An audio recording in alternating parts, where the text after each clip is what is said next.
Assalamualaikum warahmatullahi wabarakatuh. Perkenalkan, saya Resta Mukodongan dengan NIM 13142258. Di sini saya akan mempresentasikan materi mengenai motivasi dalam organisasi. Motivasi adalah suatu hal yang bisa menyebabkan seseorang atau kelompok bergerak untuk bertindak sesuatu dalam mencapai tujuannya.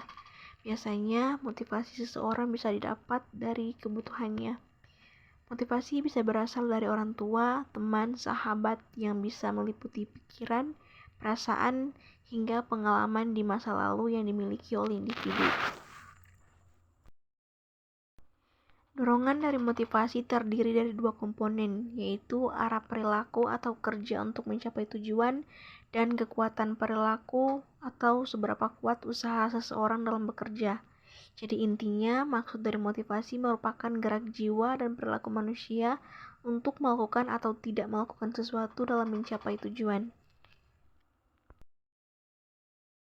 Jenis-jenis motivasi. Yang pertama, motivasi menurut dasar pembentukannya. Kedua, motivasi menurut pembagiannya. Yang ketiga, motivasi menurut jasmania dan rohani. Dan yang keempat, motivasi intrinsik dan ekstrinsik. Teori motivasi Abraham Maslow. Hierarki kebutuhan manusia. Teori motivasi yang dikemukakan Abraham Maslow bernama teori hierarki kebutuhan manusia. Menjadi teori pertama dibuat menjadi teori yang paling terkenal, serta menjadi dasar dari terbentuknya teori-teori motivasi lain. Teori ini berisi mengenai kebutuhan yang menjadi alasan utama yang membuat manusia termotivasi untuk melakukan sesuatu.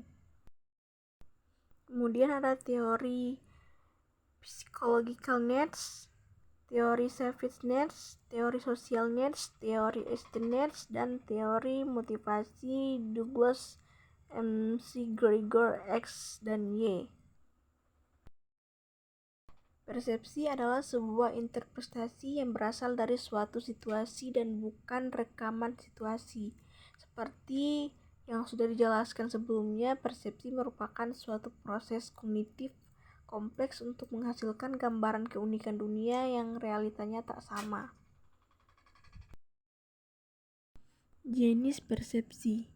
Deddy Mulyana dalam buku Ilmu Komunikasi membagi persepsi menjadi dua, yaitu persepsi terhadap objek dan persepsi terhadap sosial. Tentunya persepsi terhadap manusia lebih sulit dan kompleks, karena manusia bersifat dinamis dengan segala perbedaan dan karakternya. Proses dalam persepsi. Proses terjadinya persepsi ini melalui suatu alur, menurut Walgito 1989.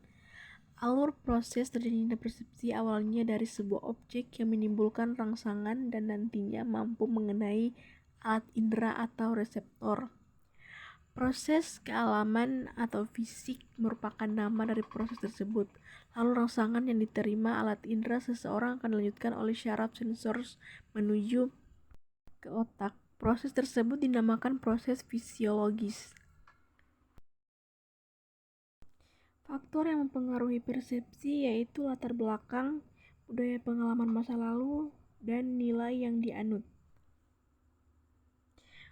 Organisasi persepsi adalah proses mental di mana kita mengelompokkan dan mengatur informasi sensorik yang diterima oleh indera kita menjadi pola yang berarti dan dapat dipahami. Ini melibatkan pengelompokan, pengurutan, dan interpretasi informasi sensorik untuk membantu pemahaman yang lebih lengkap tentang dunia di sekitar kita. Sekian dari saya. Assalamualaikum warahmatullahi wabarakatuh.